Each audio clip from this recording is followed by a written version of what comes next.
मैं खिड़की वाली एक खाली सीट पर बैठ गया। लारी चल पड़ी और मैं सीट की पुष्ट से टेक लगाकर सोचने लगा कि मेरा अगला इक़दाम क्या होगा। सबसे पहले मैं राका की डायरी पढ़ना चाहता था। भारतीय करेंसी में मेरे पास 2700 रुपए थे और डॉलरों की एक गड्डी थी। कंडक्टर आया तो मैंने लुधियाना तक का टिकट लेकर किराया अदा किया और फिर बाहर देखने लगा।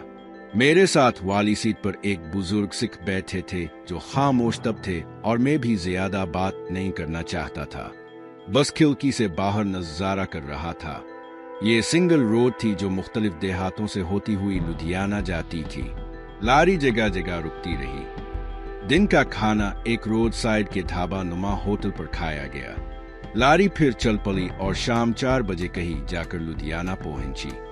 मैं इस शहर से मुकम्मल अनजान था, इसलिए मैंने एक रिक्शा पकड़ा और इसे किसी अच्छे विष्णु होटल में चलने का कहा। इसने मुझे एक विष्णु होटल महाराज पैलेस में पहुंचा दिया। मैं किराया देकर होटल के अंदर दाखिल हो गया। अपना शनाख्ती कार्ड दिखाकर 2 दिन के लिए सिंगल रूम लिया और वेटर की मय्यत में लिफ्ट के जरिए दूसरी मंजिल पर अपने रूम में आ गया। वेटर ने खाने का पूछा तो दाल माश और साथ में खीर का ऑर्डर दिया और रात 8 बजे खाना लाने का किकर और वेटर को तब देकर रुखसत किया। दरवाजा लॉक करके सामान मेज रखा और एक छोटा बर्तन लेकर केमिकल्स को मखसूस मिकदार में मिक्स करने लगा। थोड़ी देर में वो महलूल तैयार हो गया जो किसी भी खुफिया से खुफिया तहरीर को दुखा सकता था। अब मैंने बुर्श से एहतियात से वो महलूल राका कर डायरी पर फेरना शुरू किया तो थोड़ी देर में खुफिया तहरीर उभरने लगी। मैंने सारे सफ़हात जो खुफिया तहरीर पर मुश्तमिल थे पर महलूल लगा दिया और फिर बेड पर बैठकर कंबल ओला और डायरी का मुताला शुरू कर दिया। ये तहरीर किसी कर्नल कमल दास के बारे में थी और राका इसका आदमी था। कमल दास भारत की खुफिया एजेंसी का एहलकार था और हमेशा खुफिया ही रहता। राका ने कभी इसका चेहरा नहीं देखा था और इसके जिम्मा पाकिस्तान में ऑपरेट करने वाले भारतीय एजेंटों और दूसरे लोगों जो वहां उनके हमदर्द थे से राबिता, उनको बॉर्डर पार कराना और नए लोगों को भर्ती करना शामिल थे। वो उन लोगों को जो क्रिमिनल ज़ेन के होते राका के जरिए भर्ती करता और उन्हें एक खुफिया ट्रेनिंग कैंप में दहशत गर्दी की तरबियत देता और पाकिस्तान में मुख्तलिफ तरीकों से दाखिल करता और वापसी पर वो उन दहशत गर्दों को खास रकम भी देता था। राका इसे मिडिलमैन के नाम से मखसूस बंदे सप्लाई करता था और फी बंदा 10,000 रुपए कर्नल से वसूल करता था। इसका कर्नल से राब्ता एक मखसूस फोन नंबर से होता। हर बार फोन पर मुख्तलिफ लोग राबिता करते तो इसे कहते कि ब्लैक डॉग विस्की की पेटियां आ चुकी है। कमल दास इससे पूछता कि कितनी पेटियां हैं तो वो जितने बंदे होते इसके मुताबिक बता देता। फिर कर्नल कमल इसको ये पेटियां हरिद्वार के पुरोहित जमुना दास के पास पहुंचाने का कहता। ये कोड थे और हरिद्वार का पुरोहित असल में काशी के नाग मंदिर का बड़ा पुजारी आत्माराम था। इसके पास ये पहुंचाए जाते और मखसूस कोड वर्ड्स के बाद राका को पैसे मिल जाते और इसका काम खत्म हो जाता। और अच्छी बात ये थी कर्नल कभी राका से राब्ता नहीं करता था, बल्कि हर बार राका और इसके आदमी ही मखसूस नंबर पर राब्ता करते। दूसरी अच्छी बात ये थी कि जब कभी एक ही आदमी राका भेजता तो इस आदमी को अकेला ही काशी भेजा जाता। वो वह पुजारी आत्माराम से खुद काशी जाकर मिलता। इसके पैसे राका के खाते में लिख लिए जाते और दूसरे फेरे में इसे अदा कर दिए जाते। फोन नंबर और आत्माराम के कोडवर्ड्स भी राका ने डायरी पर लिखे हुए थे। अब तक राका 20 दहशतगर्द कर्नल को दे चुका था और पता नहीं उन्होंने ट्रेनिंग मुकम्मल करके पाकिस्तान में कितने लोगों को बेगुनाह खून में नहलाया होगा। मैंने इसी वक्त इस ट्रेनिंग कैंप इससे जुड़े हर आदमी को खत्म करने का फैसला कर लिया। अब मुझे इस मुल्क में नया जिंदगी का मकसद मिल गया था। अगली सुबह मौसम अब्र आलूद था। राका को मेरे 2 दिन हो चुके थे और मेरे पास वक्त बहुत कम था। मैं जल्द अज जल्द इस नंबर पर कॉल कर लेना चाहता था। मैंने होटल से बाहर जाकर एक पीसीओ से इस नंबर पर कॉल की। आगे से एक निस्वानी आवाज सुनाई दी, मेहता इंटरप्राइजेस। मैंने कहा मुझे कमल जी से बात करनी है। जवाब में एक किल की आवाज आई और फिर एक भारी आवाज मेरे कानों में पड़ी। यस कमल अजहेर। मैंने कहा सर ब्लैक डॉग की पेटियां आई हैं। जवाब में चौंक कर पूछा गया, कितनी पेटियां हैं? मैंने कहा अभी सिर्फ एक ही है, जवाब मिला, सिर्फ एक। मैंने तुम्हें कम से कम 10 पेटियां लाने का कहा था। बहरहाल इस एक पेटी को जमुना दास के पास हरिद्वार भेज दो। मैंने कहा, ठीक है सर, और फोन बंद हो गया। मैंने तवील सांस लेकर रिसीवर रखा और बूथ से बाहर आ गया। ये मुश्किल मरहला भी तय हो गया था। अब मुझे जल्द अज जल्द काशी के नाग मंदिर में बड़े पुजारी आत्माराम से मिलना था। मैंने पीसीओ वाले को पैसे दिए, लुधियाना शहर में चहलकदमी के लिए चल पड़ा। सबसे पहले मैं डॉलरों को ठिकाने लगाना चाहता था। बाजार से एक पैकिंग मटीरियल लिया और अपने रूम में आ गया। डॉलरों की गड्डी निकालकर गिनी तो वो $700 थे और 70 रुपए के हिसाब से 49,000 भारतीय रुपए मिल सकते थे।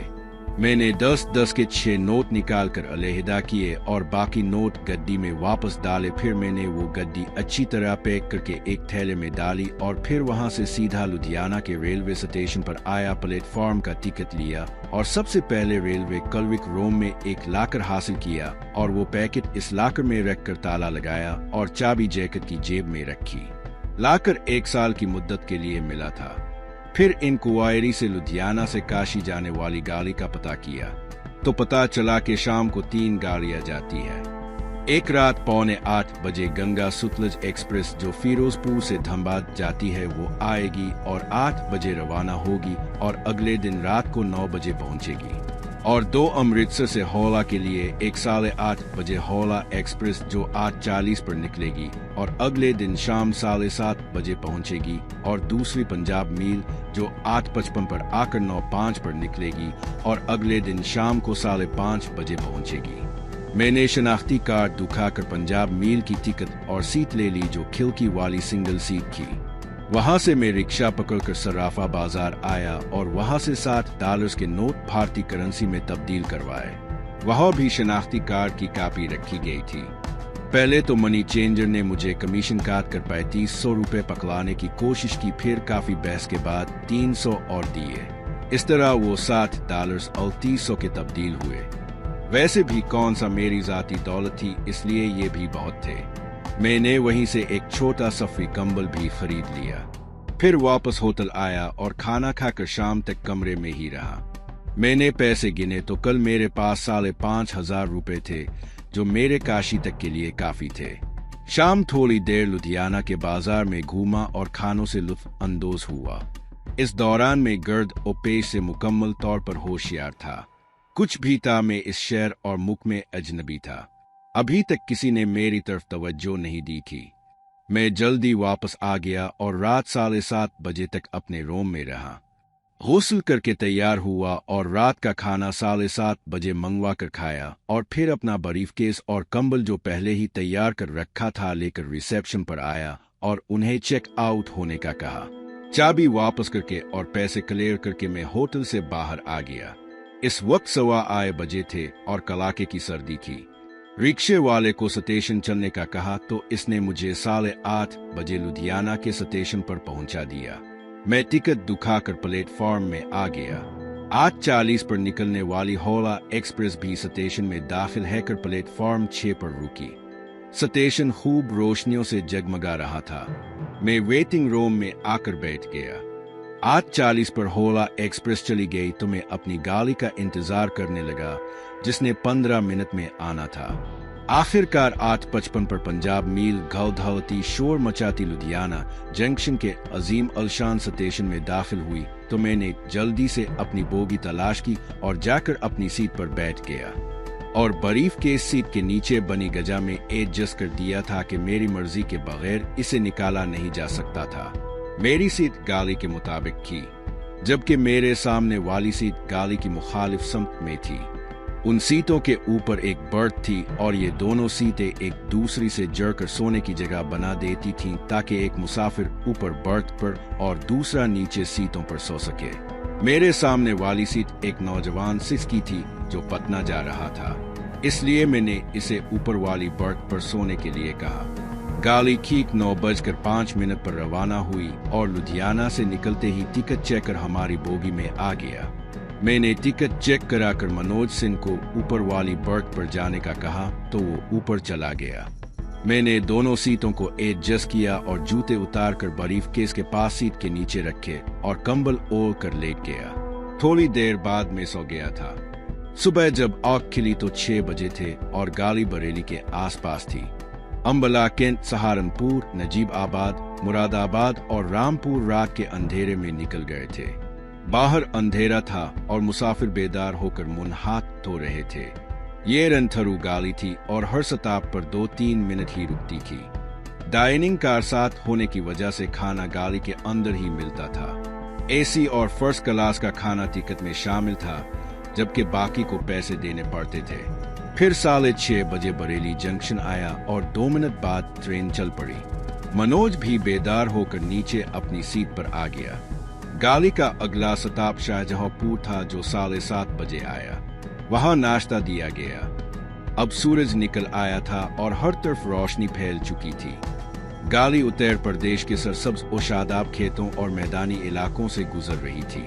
8:30 बजे हरदोई और 9 बजे बिलमू आया। गाड़ी छोटे बड़े स्टॉप छोड़ती 11 बजे लखनऊ पहुंची। मैंने उतरकर खाने को बिरयानी ली और गाड़ी में बैठ गया।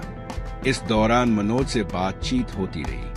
11 बजे लखनऊ से चलकर 12:15 बजे राय बरेली पहुंची और हेर अमेठी, बादशाहपुर से होती हुई चंद छोटे स्टॉपों पर रुकती और बाकी स्टॉप छोड़ती 5:15 बजे बनारस, जो अब वाराणसी हो गया है, पर रुकी। यहाँ 10 मिनट का स्टॉप था और 20 मिनट लेट हो गई थी। मैंने स्टेशन पर उतरकर कुछ खाने को लिया और फिर चाय पीते हुए चहलकदमी शुरू कर दी। बनारस और वाराणसी का स्टेशन बड़ा शानदार था। ये हिंदुओं के लिए वही मकाम रखता है जो मक्का मुसलमानों और वीतिकुन ईसाइयों के लिए रखते हैं। अगला स्टॉप काशी का ही था, जो 6 किलोमीटर दूर था। गाड़ी ने 10 की बजाय 15 मिनट स्टॉप लिया और 5:30 बजे, जब सूरज गुरूब हो गया था, चल पड़ी। काशी तक पहुंचते पहुंचते 10 मिनट और लग गए। काशी पर गाड़ी का स्टॉप 2 मिनट का ही था। मैं मनोज से हाथ मिलाकर गाड़ी से बाहर आ गया। काशी भी भारत के दूसरे स्टेशनों की तरह पुरहुजूम ही था और दूसरा ये हिंदुओं का मतबर्रिक शहर है। मैं बैरूनी दरवाजे की तरफ बढ़ा और टिकट बाबू को टिकट देकर स्टेशन से बाहर आ गया। इस वक्त 6 बजने वाले थे। मैंने रिक्शे वाले को नाग मंदिर का कहा तो वो चल पड़ा। 20 मिनट बाद इसने मुझे नाग मंदिर के बड़े दरवाजे पर पहुंचा दिया। मंदिर में खूब रोशनी हो रही थी और लोग पूजा पाठ के लिए आ रहे थे। अब इस मंदिर के बड़े पुजारी आत्माराम से मिलना था। मैंने राका की डायरी में दर्ज कोड वर्ड्स अच्छी तरह दोहरा लिए, जो आत्माराम से मिलने पर मुझे दोहराने थे। अब पूजा शुरू थी और इस वक्त इसका मिलना मुहाल ही था। मैंने सर पर रुमाल बांधा, फिर दूसरे लोगों के साथ मंदिर में दाखिल हो गया। मेरी तरह कुछ और लोग भी थे जो खाली हाथ अंदर जा रहे थे। मैंने एक सेवादार से बड़े महाराज आत्माराम के बारे में पूछा तो इसने बताया कि अभी महाराज अपने हुजरे में ही हैं, वो रात को बलि पूजा के वक्त दर्शन देंगे। मैंने इससे कहा कि मैं बलि दौर से महाराज के दर्शन के लिए आया हूँ और साथ में एक कोड भी बोल दिया। वो सेवादार आत्माराम का कोई राजदार और मोतमिद था।